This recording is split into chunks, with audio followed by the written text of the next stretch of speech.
Hey y'all, it's Ashley, one of your friendly teen services librarians, and I am here today to tell you why you should read Children of Blood and Bone by Tomi Adeyemi. Now, this book is a West African inspired fantasy, and it takes place in the mythical land of Orisha. And while Orisha as a country is not a real place, it's based on a lot of real places in Africa, and the entire magic system in this book is based on the very real mythology of the Yoruba people. And in this mythology, there are Orishas.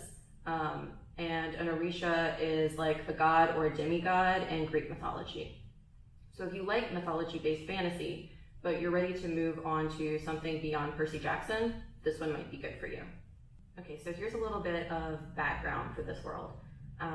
Diviners practice magic, and the type of magic that they practice depends on the magi clan that they belong to. And there is a magi clan for each of the Orishas in this mythology.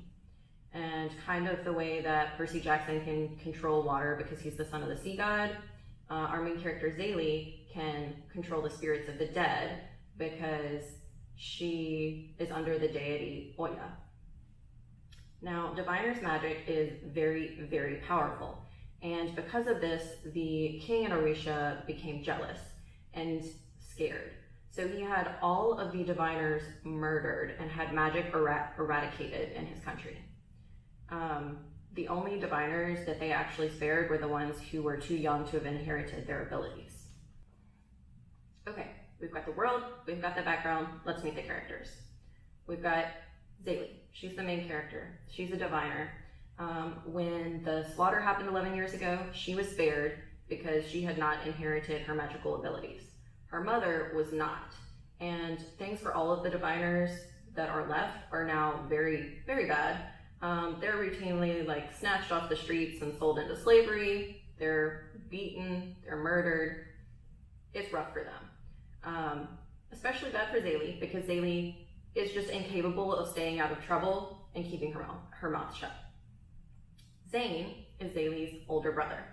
He's the one who is always having to get Zaylee out of trouble and get her out of these messes. Amari is the princess of Orisha. She's the daughter of the king who murdered Zaylee and Zane's mother. She is on the run right now from her father because she just stole this ancient scroll from him that can actually grant magic to any diviner who touches it. And so the king now wants that scroll destroyed, and he wants her dead. Amari and Zaylee end up thrown together because Zaylee saves Amari from the soldiers at one point. And the two of them plus Zane all end up on the run, which brings me to Inan. Inan is Amari's older brother, the crown prince of Orisha. And his father has just sent him on a mission to track the three of them down, kill them, and destroy the scroll. He is none too sure about this mission, and he has some secrets of his own. Now, Zaylee, Zane, and Amari are on the run, and they are racing the clock to complete this sacred ritual that can bring magic back to the land of Orisha for good. And you've got Inan behind them, following their every step, trying to stop them. So why is this book good? Why should you read it? It has everything. There are gladiator-style water battles. There's forbidden romance. They have giant cats that you can ride like horses. There's also a lot of metaphors for real social issues that we are dealing with today. Things like institutional racism, colorism, police brutality.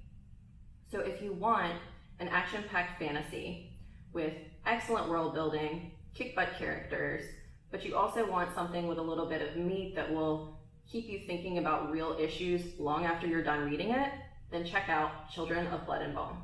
Thank you for watching.